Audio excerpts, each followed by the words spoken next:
A brand new charge has just been confirmed, and it's about to hit millions of UK homeowners, especially anyone with a driveway. Yes, you heard that right.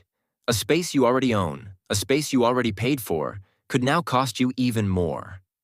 And while many people assumed this idea was just another rumor, councils are now officially moving forward with new rules that introduce additional charges for driveway use, dropped curbs, access points, and property frontage. If you own a car and park it on your driveway, this update affects you directly. For years, driveways have been considered your safe zone.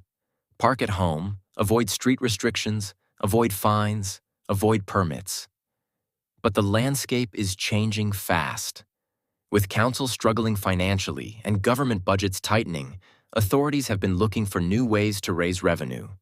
And driveways have now entered the spotlight. Local authorities are confirming a new structure of charges for households who use driveways connected to public roads, especially where there is a dropped curb or any form of vehicle crossing.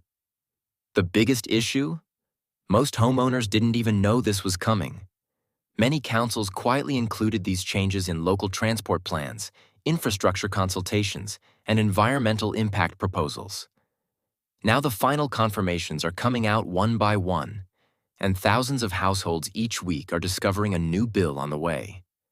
This new charge can apply whether your driveway is big or small, whether you have one car or three, and even if you have had the same driveway for decades. So what exactly is happening? Councils have been given more control to introduce what they call frontage access charges, home parking contributions, and residential curb maintenance fees. These names may sound technical, but the impact is simple. If you drive across the pavement to park on your own property, you may now have to pay an annual fee. Some councils are introducing fixed yearly charges, while others are adding fees only when driveways are created, extended, or repaired.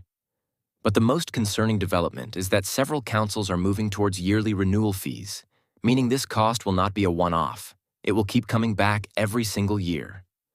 Homeowners who have recently applied for driveway expansions or dropped curb approvals have already been notified. In some areas, charges that used to cost around £50 to £100 are now jumping to £200, £300, even £500 depending on your location.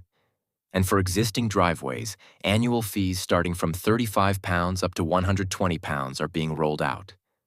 It might not sound huge at first, but once it becomes mandatory and recurring, the numbers add up quickly, especially for families already dealing with high fuel prices, high insurance, and rising council tax. Why are councils doing this? The official explanation is pavement damage, road safety, and local maintenance funding. They claim that vehicle crossings contribute to wear and tear on pavements, and that contributions from homeowners will help fund repairs.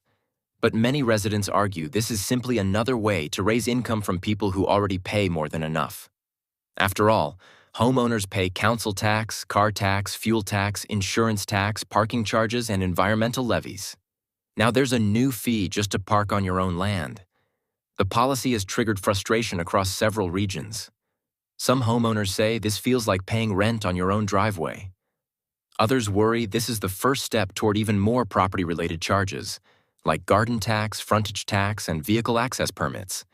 And while officials insist this isn't a new form of taxation, the way it is being introduced and the speed at which it's spreading suggests otherwise. There's another layer to this story. Councils say they are facing pressure to reduce on-street parking, cut traffic, and promote public transport. By charging for driveways, they are encouraging some households to limit the number of cars they own. Some even believe future policies could link driveway charges to emissions, meaning homes with multiple petrol or diesel cars could pay more than those with electric vehicles. In fact, some areas have already hinted at tiered pricing based on vehicle type. But here's what concerns homeowners most. This affects almost everyone.